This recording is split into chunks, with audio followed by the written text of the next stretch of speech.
CATIA V5 reverse engineering of a wooden ornament, and this is the case study as you can see over here. I'm gonna type over here in the bottom right corner C:information, and this will give me the information regarding the 3D scan mesh. And we see over here the dimensions. In length, this ornament will have close to 500 millimeters. We see 499.62. We then have the width, and the height will be 33.9 in this case. Now, for this ornament, we have the following modification to apply to the mesh. We see over here that this section should be extended with 2 millimeters. So the part should be in height with 2 millimeters higher.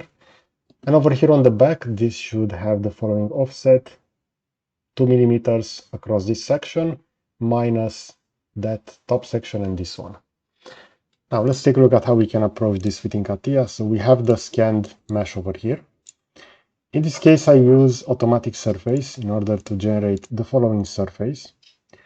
I'm just gonna go over here and as you can see, this is currently not visible, but if I'm gonna swap the workspace, we're gonna have the surface over here. So if I will select this one, this is currently the joint.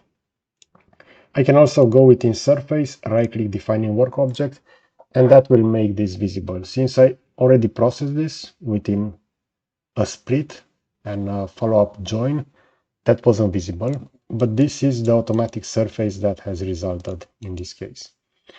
As you can see over here on this section, there are several areas where the mesh is not perfectly flat. We could have smoothened that initially, but in this case that was not important. So we see over here, this is the original mesh, and we see all of those, let's say, details onto this flat surface, and after that we have the following automatic surface. Now using this one, I created over here a sketch, and as you can see, this is currently aligned like this, so 14.5 millimeters, and I use this in order to cut the part and have it all flat on the bottom. Now I could change that value, but in this case I will compensate that when I will define the extrusion. So if I'm gonna go within defining work object, I do have that sketch. That sketch has been extruded. In this case, it's important to have this extruded so that the part will be fully overlapped within the cutout. That will enable CATIA V5 to do the split in this case. And we have the following split over here, as you can see. And over here, if I will now hide the extrude, we do have the following splitted section over here, which will be perfectly flat on the bottom. And with this result, I then use boundary in order to extract that. So if I'm going to enable this, we're going to have the following boundary. If I'm going to double click, we see that in this case, I just selected the edge. I set this to point continuity. That selected the whole profile. And I didn't use any limit to define that. So this will be a full boundary. And using that resulting boundary, I also defined over here a section that was extruded. In this case, I added 3.8 in order to compensate that difference of the 2 millimeters that I need to add to the part, and also what has remained when I did that cutting that was set at 14.5 millimeters from the origin. So keep in mind that over here I took into account the distance from the origin. I then have another boundary over here. If I'm going to define this, this will be the boundary for the extruded section. In this case, we have the same profile as the previous one. And then I use over here a fill, as you can see, in order to have this fully filled. And at the end, I defined a join in order to connect all of those elements. And now, with this result, I then created a new body. And within the new body, I will do some cutting. As you can see over here, this is the newly added body, where I have this surface, surface 1. And in this case, I selected join 1. I went to copy. And over here within the new body, I went for paste special. And in this case, you will have the possibility to add as a result. So if I'm going to right click, copy, I'm going to go within this body, defining work object, paste special. And we have over here as a result. This will actually copy that surface, but it will not be linked to the original one. So depending on the workflow, in some cases, maybe you want to have that linked. That will enable, let's say, further changes within this first section for the initial part body from mesh to surface.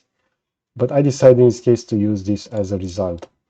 And that result has now been scaled over here on Y with the following scale factor, 1.027. And I ended up with this ratio based on the overall length of the part, in this case, in order to have 2 millimeters on one side and 2 on the other. So the final part will have plus 4 millimeters in width. I then added over here a sketch. This is the sketch that I use in order to do this trimming. So since the part was also extruded over here during the scale, I then decided to do the following cut in order to trim that section. So this is now not exactly constrained because I still need to do some measurement to see the exact value. But this is the workflow. We have that cut. I have one over here that I will do also onto this section, but keep in mind, I didn't scale it over here. Why? Because within the affinity, I only scale this on the y-axis. So the part hasn't been elongated over here. So those two additional 2 millimeters haven't been added over here because the part has remained the same. And at the end, I made another extrude over here. As you can see, this extrude will again overlap the profile of the part. You can also consider to add different colors. For example, if I'm going to go over here within graphic properties, I can define this as blue, and you will better then see those resulting profiles. In this case, the split has already been done, but if I'm going to go over here within extrusion, define a work object, we're going to see that the automatic surface of the part will be as following, and after the split, we're going to have that removed over here.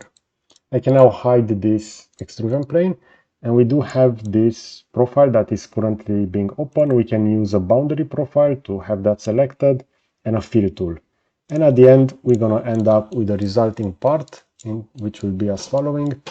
And as you can see, starting from this initial 3D scan that I'm going to make now active by hiding this and showing that, we see the part over here with brown is the original one.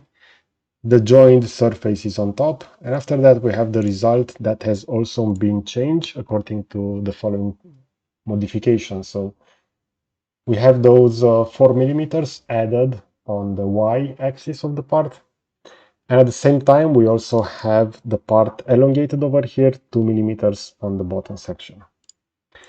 Okay, so this was the workflow for a wooden scan ornament that requires some changes.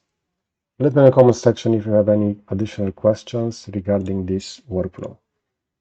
Also, if you enjoy this kind of content, you're going to find over here on the left a section with CATIA V5 tips and tricks. Currently, there are around 400 videos within that playlist.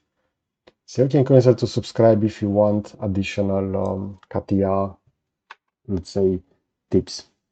Okay, so that's it. Thanks for watching.